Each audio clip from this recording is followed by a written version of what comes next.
One of the things that makes a house a home, of course, is an animal. And we left all of them in Colorado. And Steve and I knew we would get a cat again. And we talked about it and we said, well, we need to wait till all the drywall's up and taped and sanded and all that. And so I kept looking on Craigslist, and he told me, well, it's going to be about Christmas time when we can get a cat. And I've had orange cats several times. I love them. I love their personalities. So Christmas came. Around Christmas, I kept looking on Craigslist, and I said, look! There's an orange kitten, a male orange kitten. So I'm going to introduce you to him. He's sleeping under the bed. And this is Buddy. It's daytime, so he's sleeping. But guess what? Not only was he up for adoption, but his sister was too. So her name is Sweetie, because she is just so sweet, and he's my little buddy. He likes to follow me around sometimes. He'll get up in the morning, he'll come up to me on the bed and like push his nose in my face because he wants to get touched. And then he'll just jump off the bed again, and then he'll meow and come back later. But it is so fun to watch these two play together, sleep together, interact with each other. And we just love them. Don't we, honey? Yes. Mwah. So say hi to everybody.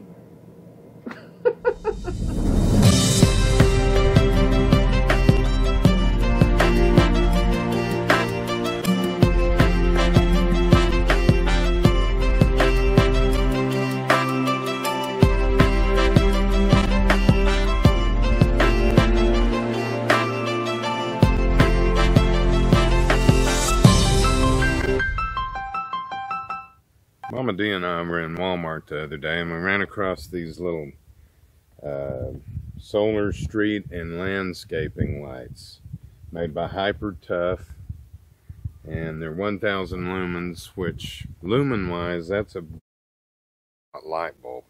These are solar powered, and this is what they look like. Has these little lights here that you can adjust up and down, or to go out far away or in or whatever. Little motion sensor that also is adjustable, and has the solar panel on top. So the one thing that I did do is I've noticed that the rain out here gets into everything. And I've bought stuff before that says, oh, it's rainproof, weather tight, all this kind of stuff. And after a couple of rains, it's full of water. So what I did was I took the edge of this and went all the way around it, and I caulked it with silicone caulk. And I'm hoping that'll keep the rain out a little bit better. So I'm going to hang this up there on the tree behind me. I'm going to climb up that ladder and mount it up there, and we'll see how it does. This thing really is pretty bright too. I turn it on, and then you can kind of see that, I mean, at nighttime it really lights it up nice. I love it. So we'll see how it works out.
Have you ever noticed that light switches, and these here, I like these Decora style switches instead of the little toggle switches, just because they look more modern and look kind of cool. These are Wi-Fi switches that I'm going to be using throughout the house, and I really like these. I'm going to try and hack this and put my own software into it that I can control with my smart house system. And that will be a rather technical video that I'll do later on, and I'll have that in the title, so those of you that aren't really even interested in it can just gloss right on by it. But what I don't like about these particular styles is, you see this screw here and this screw here. It's, to me, the screws are just kind of detracts from the I don't know, the overall aesthetics of this thing. So they've come out with these that are screwless. Well, actually, they're not really screwless. It's got this cover that snaps over the part that screws in, but doesn't that look a lot cleaner? A lot cleaner lines, and that's what I'm going to be putting in the house, is these screwless wall plates. These wall plates come from eBay, and I bought these. This single gang wall plate is 99 cents, and that includes shipping. So I think that's a heck of a deal. And today I have ordered these LED can lights, like what's up here in this bridge thing over the kitchen cabinets that we built. And sometimes I have ordered these and they say, oh, these are dimmable, but I found out a lot of times they're not. And that's just kind of the chance you take when you pay $5 a piece for these. It comes with the LED light and the driver. Now the driver is what causes it to be or not be dimmable.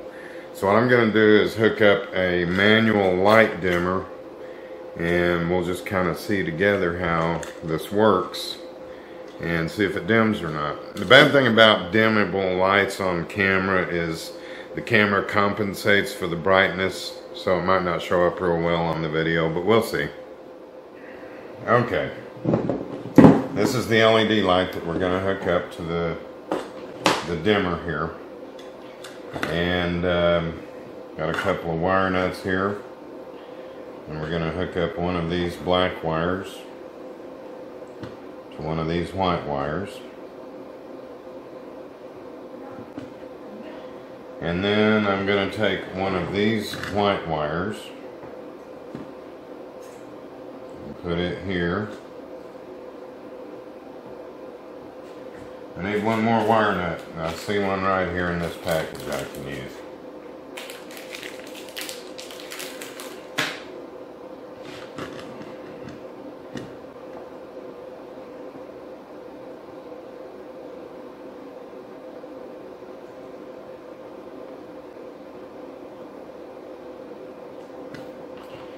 Alright, everything's connected pretty firmly, and then this is my power source, and I did see it kind of flash there. Now I'm going to turn it up,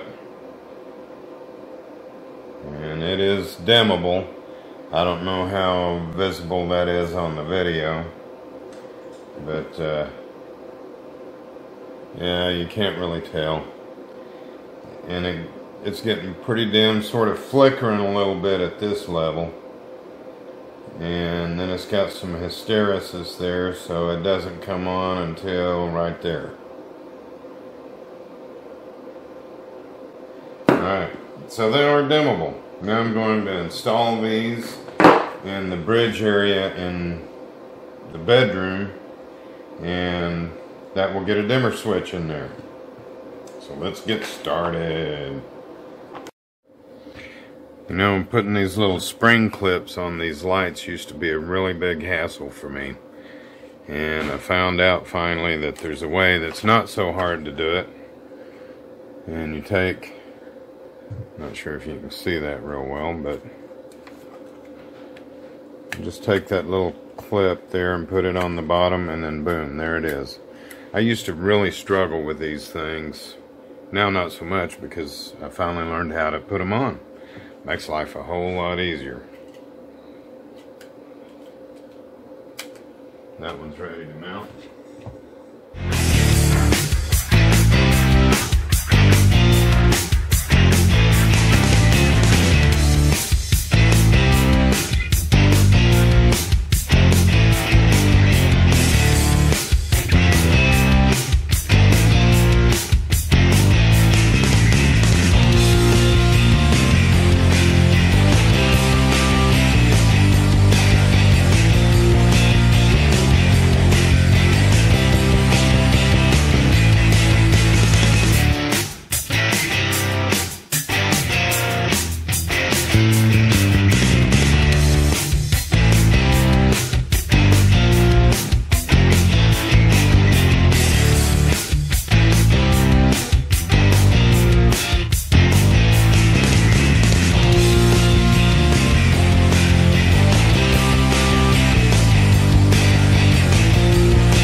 Turn on the bedroom cove lights. Computer, bedroom cove lights 10%. Computer, turn off the bedroom cove lights. Nice.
Okay, this is the template that I made for Mama D. These two holes here are for the handles that go near the tops of the drawers, and then these holes are the holes that go in the middles of the top drawers, because when you do your own cabinets, you get to put the handles anywhere you want them, and that's where Mama D wants them. So what I did is I put these holes, that way if I screw it up on this template, then I've only screwed up a piece of scrap plywood and not screwed up the drawer itself. And then I put this border on one side and this border on this side, and as you can see, these holes are not in the center of these, because these holes are put in the center of the drawer for the narrower drawers on this side, and then on the wider drawers on this side to put it right centered. So that way I'm able to use one template with 4 holes to do like 4 different drawer sizes, you know, because there's 2 different widths and 2 different heights that she's wanting the handles on. So Mama D's putting those handles on right now, using this template that we built just out of a piece of scrap plywood, and believe me, this saves a lot of heartache, a lot of headache, unless you're just really naturally good at it, which I'm not. But that's how I do it, and it works really well.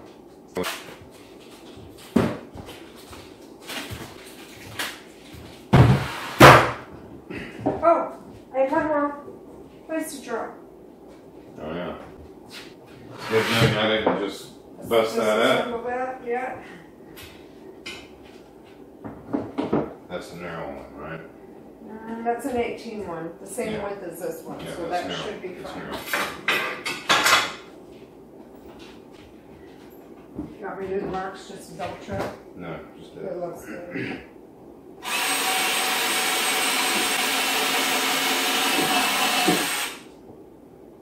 Hallelujah.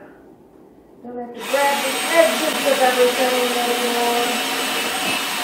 Especially like if my fingers are dirty. You know, like I've got something sticky, dirty and trying to throw away. Yeah. Hallelujah. Thank you, Hallelujah, baby. past nightfall. Thank you, baby.